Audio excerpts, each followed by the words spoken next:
नमस्कार मित्रांनो, मी शिवराज जाधव. आज आपल्या सर्वांचे प्रकल्प दिशा या स्पर्धा परीक्षा मार्गदर्शन केंद्रामध्ये स्वागत आहे. हे स्पर्धा परीक्षा केंद्र ग्रामीण भागातील तसेच शहरी भागातील जे स्पर्धा परीक्षेची तयारी करणारे युवक आहेत त्यांच्यासाठी मोफत मार्गदर्शन करण्याकरिता सुरू करण्यात आलेलं आहे. स्पर्धा परीक्षा करीत असताना विद्यार्थ्यांना विविध समस्या येत असतात, परंतु जे यशस्वी व्यक्ती आहेत यांच्या अनुभवाचा त्यांना फायदा व्हावा याकरिता आज मी कसा घडलो ही सिरीज चालू केलेली आहे. आज त्याचा हा पहिला भाग आहे. यामध्ये आज आपण सर्वप्रथम मुलाखत घेणार आहोत भंडारा पोलीस अप्पर पोलीस अधीक्षक श्री ईश्वर कातकडे सर आपले या मी कसा घडलो याच्या सिरीजमध्ये सर्वप्रथम स्वागत आहे. थँक्यू. तसं तर मित्रांनो, जे यशस्वी व्यक्ती असतात त्यांना वेगळ्या ओळखीची गरज नसते, त्यांचं कार्य हीच त्यांची ओळख असते.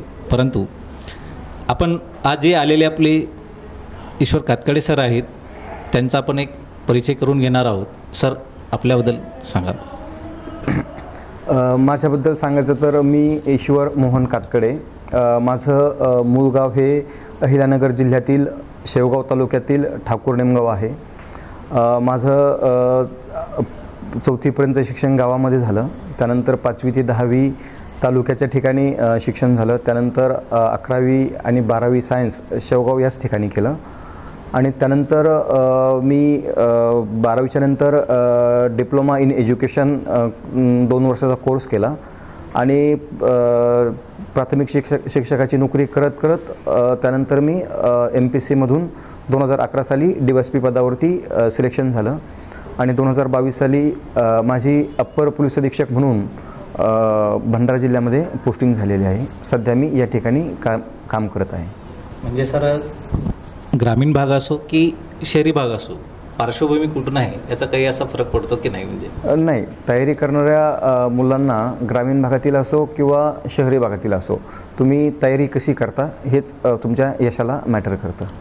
सर, मग आपल्या कौटुंबिक पार्श्वभूमीबद्दल थोडं सांगता का? हां, कौटुंबिक पार्श्वभूमी म्हटलं तर माझ्या कुटुंबामध्ये गावाकडे आई वडील आहेत, मोठा भाऊ आहे, त्याची फॅमिली आहे आणि आई ही गृहिणी आहे आणि वडील एक सर्व्हिसमॅन आहेत. ते 89 साली रिटायर झालेले आहेत. गावाकडे ते शेती करत आहेत सध्या. म्हणजे सर, की ग्रामीण भागातील व्यक्ती देखील एवढ्या मोठ्या पदावरती देखील पोचू शकतो की त्याला ग्रामीण भाग असो की शहरी भाग कुठला याचा काही असा फरक पडत नाही असं म्हणायचं आपल्याला? हो, ग्रामीण भागातील असो किंवा शहरी भागातील असो, तुम्ही मेहनत किती घेता, तुम्ही अभ्यास कसा करतायत आणि तुम्ही यश कसं मिळवताय हेच मॅटर करतं. बाकी तुम्ही कुठे राहता, कसं राहता, गरीब आहात, श्रीमंत आहात, त्याचा फारसा काही यशामध्ये फरक पडत नाही.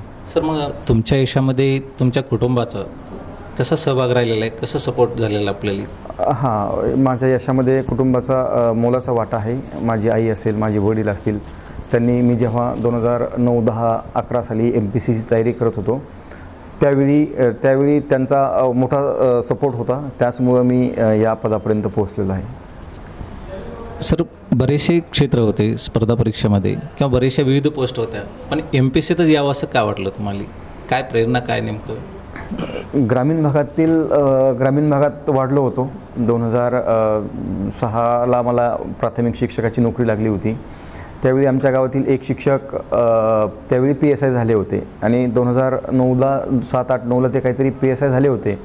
म्हणजे ग्रामीण भागातला फौजदार हा शब्द सर्वात मोठा असतो. त्यामुळे मला असं वाटलं की आपण फौजदार बनावं. फौजदार बनता फौजदार नाही बनलो, परंतु पुढच्या वर्षी अभ्यास करून मात्र DYSP बनलो. तुमचं सर कौतुक करावं तेवढं कमी आहे की ग्रामीण भागातून आपण DYSP पदापासून ते ॲडिशनल SP पर्यंत आपला हा प्रवास खरंच या विद्यार्थ्यांना प्रेरणादायी असा आहे. तर मग आपण तयारी कुठं केली आहे? खरं तर मी प्राथमिक शिक्षकाची नोकरी करत होतो. 10 ते 5 या वेळेमध्ये विद्यार्थ्यांना शिकवण्याचं काम करायचो आणि जो उरलेला वेळ असायचा रात्री 9 ते 12 या वेळेमध्ये मी सेल्फ स्टडी करायचो. स्वतःच पुस्तक वाचायचो आणि एक्झामच्या वेळी मात्र एखादा महिना मात्र रजा टाकून पुणे किंवा औरंगाबाद, सध्याचं संभाजीनगर या ठिकाणी जाऊन अभ्यास करायचो आणि परीक्षा दिली. त्यामध्येच 2009ला मी क्वालिफाय बट नॉट रिकमेंड झालो होतो. आणि 2010 साली 10च्या ॲडव्हर्टाईजमध्ये की जो निकाल 2011 साली लागला त्या परीक्षेमध्ये मी ऑल ओव्हर महाराष्ट्रामधून फर्स्ट रँकने उत्तीर्ण झालो होतो. सर, आपण ऑल ओव्हर महाराष्ट्रातून 1 नंबरच्या रँकनं उत्तीर्ण झाला याबद्दल देखील आपले अभिनंदन. थँक्यू. आणि सर, मला आणखीन एक विचारायचं आहे त्याच्यामध्ये की ज्यावेळेस अपयश येतं त्यावेळेस माणूस खचतात. बरेचसे विद्यार्थी काय करतात, अपयश येतं मग सोडून देतात त्याच्यामध्ये प्रवास. याच्याबद्दल काय सांगाल तुम्ही? हां, यातून एक सांगू इच्छितो की अभ्यास करत असताना पहिल्याच प्रयत्नात यश येईलच याची शाश्वती नाही. कारण स्पर्धा परीक्षा या शब्दातच स्पर्धा हा असा शब्द आहे. कारण महाराष्ट्रातून जवळपास 3 ते 4 लाख विद्यार्थी या परीक्षांना ॲपियर होत असतात आणि व्हॅकन्सीज किंवा रिक्त पदे हे 200, 300 किंवा 400 एवढ्या संख्येमध्ये असतात. त्यामुळे स्पर्धा मात्र मोठी आहे. हे करत असताना एखाद्या वेळी प्री एखाद्या मार्काने राहून जाते, एखाद्या वेळी प्री पास होतो, मेन्स 1-2 मार्कांनी राहून जाते. होऊ शकतं की मेन्स पास होतो आपण, इंटरव्ह्यू 1-2 मार्कांनी राहून जाते. परंतु मेहनत घेताना सातत्य असलं पाहिजे. सातत्य जर असेल तर यश मात्र तुम्हाला 100% भेटून जातं. पण हे करत असताना निराश होण्याची गरज नाही. सातत्य जर ठेवलं तर यश मात्र तुम्हाला 100% भेटून जाईल. सर, तुम्ही एक सांगितलं की तुम्ही शिक्षक म्हणून काम केलं, जॉब होता, बराचसा वेळ आपले कर्तव्य पार पाडण्यात जातो. मग उरलेल्या वेळेचं नियोजन तुम्ही कसं केलं अभ्यासासाठी? हां, तर माझा अभ्यासाचा शेड्यूल असा होता की डेली रात्री 9 ते 12 हा यावेळीत कोणीही डिस्टर्ब करत नसतात. यावेळी मात्र मी डेली 9 ते 12 असा 3 तास अभ्यास डेली करायचो. आणि जेव्हा एक्झाम किंवा MPSCच्या जेव्हा परीक्षा यायच्या त्यावेळी मात्र एक्झाम आल्यानंतर एखादा महिना सुट्टी टाकायची आणि 10 ते 12 तास अभ्यास करायचा. उरलेल्या वेळेमध्ये मात्र 3 तास डेली अभ्यास करायचो.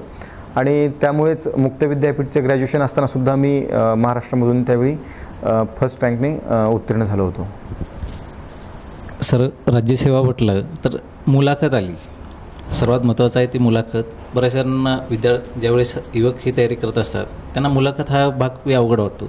बरेच वेळेस मी पण ऐकलेलं आहे की ज्यावेळेस मुलाखतीत अपेक्षा येते की ते म्हणतात की मुलाखतीमुळे होत नाही आहे, मुलाखतीतून परत येतात, मग तिथं परत होतात. पण या मुलाखतीसाठी तुम्ही कशी तयारी केली मग? हां, मुलाखत म्हणजे ॲक्च्युली ही उमेदवाराच्या व्यक्तिमत्त्वाची परीक्षा असते. परंतु अनेक उमेदवारांना असं वाटतं की मुलाखत म्हणजे आपल्या ज्ञानाची परीक्षा आहे, आपल्या नॉलेजची परीक्षा आहे. ॲक्च्युली MPSCने प्री आणि मेन्स या 2 एक्झाममध्येच आपल्याला किती नॉलेज आहे त्याची परीक्षा घेतलेली असते. त्यामुळे आयोगाच्या सदस्यांना अपेक्षित असतं की तुमचं व्यक्तिमत्व कसं आहे, तुम्ही मॉबला कसं फेस करू शकता, ग्रामीण भागातील लोकांशी कसा संवाद साधू शकता, त्यांच्या अडचणी कशा समजावून घेऊ शकता, तुमचा प्रशासनाबद्दलचा दृष्टिकोन कसा आहे, या गोष्टी समजावून घेण्यासाठी खरी मुलाखत घेतली जाते. मुलाखत म्हणजे तुमच्या व्यक्तिमत्त्वाची परीक्षा असते. त्यामुळे या मुलाखतीला तुम्हाला फार नॉलेज नसेल तरी चालेल, परंतु तुम्हाला आत्मविश्वास असला पाहिजे, तुमची बॉडी लँग्वेज व्यवस्थित असली पाहिजे आणि तयारी करताना स्वतःबद्दलचा पूर्ण बायोडाटा, त्याचे प्रश्न कसे येतील, आपण किती कॉन्फिडन्सने बोलू शकतो याची प्रॅक्टिस स्वतः आपण करू शकतो. आरशाच्या समोर उभा राहून. त्यानंतर काही ठिकाणी मॉक इंटरव्ह्यूज घेणारे खाजगी क्लासेस असतात. आपण 3-4 ठिकाणी मॉक इंटरव्ह्यू देऊ शकतो की जेणेकरून आपल्याला जे काय आपल्यात थोड्याफार त्रुटी असतील, कमतरता असतील त्या फिनिशिंग करतात आणि आपण चांगल्या प्रकारे जर मुलाखत दिली तर 100% आपल्याला यश मिळू शकतं.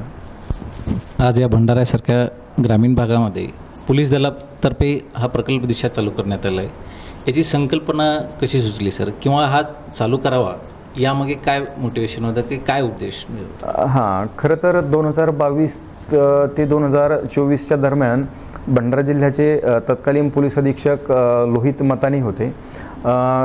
मतानी सरांबरोबर आणि आमचे एक अधिकारी आहेत API अभिजित पाटील, त्यांच्याबरोबर आम्ही भंडारा जिल्ह्यामध्ये जवळपास 23पेक्षा जास्त अभ्यासिका ओपन केल्या.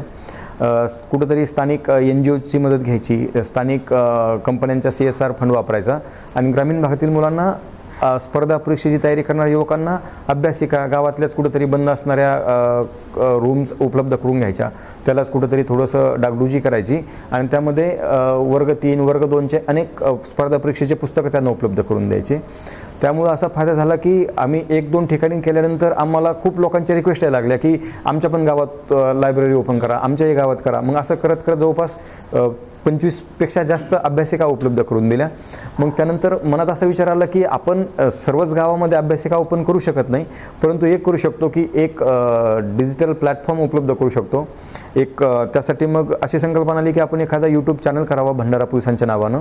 मग सध्याचे पोलीस अधीक्षक नुरुल हसन सर यांच्या संकल्पनेतून मग आणि आमच्या दोघांच्या चर्चेतून असं झालं की आपण एक यूट्यूब चॅनल करायचं, प्रोजेक्टला नाव दिशा द्यायचं आणि जे तज्ज्ञ फॅकल्टीज आहेत त्यांना आपण CSRच्या माध्यमातून त्यांना पेमेंट द्यायचं आणि त्यांना या ठिकाणी बोलवून सांगायचं की तुम्ही गायडन्स करा मुलांना. तर आता याचा असा फायदा होतो की ग्रामीण भागातील मुलं हे चॅनल सबस्क्राईब करतात आणि त्यांना अक्षरशः निशुल्क एकही रुपये कसल्याही प्रकारची फी न घेता त्यांना जे मोठ्या शहरातील क्लासेस जास्त फी आकारून त्यांच्याकडून त्यांना कोचिंग क्लासेस देत आहेत तेच आपण त्यांना पूर्णपणे निशुल्क देण्यासाठी ही खरी संकल्पना आहे. आणि ग्रामीण भागातील मुलांनाही आमचं आव्हान आहे की आपण या निशुल्क प्रशिक्षणाचा जास्तीत जास्त फायदा करून घ्यावा. म्हणजेच सर एक पोलिसिंगसोबत आपण एक सामाजिक बांधिलकी पण जपलेली आहे या पोलीस दलानं. आज आपण या स्पर्धा परीक्षा करणाऱ्या युवकांना काय संदेश देऊ इच्छाल सर? हां, स्पर्धा परीक्षाची तयारी करणाऱ्या युवकांना हा संदेश देईल की यश 100% भेटतं, परंतु यश भेटण्यासाठी जी तुम्हाला मेहनत घ्यायची असते ती मेहनत तुम्ही घेणं अपेक्षित आहे. त्यासाठी जे काय तुम्हाला प्लॅनिंग करायचं आहे, तुमचं नियोजन चांगलं असलं पाहिजे. नियोजन असताना तुम्हाला चांगल्या गोष्टीकडे लक्ष दिलं पाहिजे आणि हे करत असताना थोडंसं सोशल मीडिया जे आहेत त्याच्यापासून थोडंसं बाजूला राहिलं पाहिजे. जर मेहनत जो युवक डेली 5 ते 6 तास चांगल्या प्रकारे तयारी करील 1 वर्ष, त्याला वर्ग 3ची नोकरी 100% भेटून जाईल. आणि ज्याला क्लास 1ची नोकरी पाहिजे त्याने 2 वर्ष किंवा 3 वर्ष मिनिमम 6 तास जर डेली अभ्यास केला तर त्याला 100% यश भेटेल असं मी तुम्हाला खात्रीनं सांगतो. धन्यवाद सर. आज आपल्याकडं अप्पर पोलीस अधीक्षक भंडारा ईश्वर कातकडे सर आले. त्यांनी वेळात वेळ देऊन आपल्यासाठी अनमोल असं मार्गदर्शन केलं. पुनश्च एकदा या दिशा प्रकल्पामार्फत सर आपले आभार व्यक्त करतो. धन्यवाद. थँक्यू.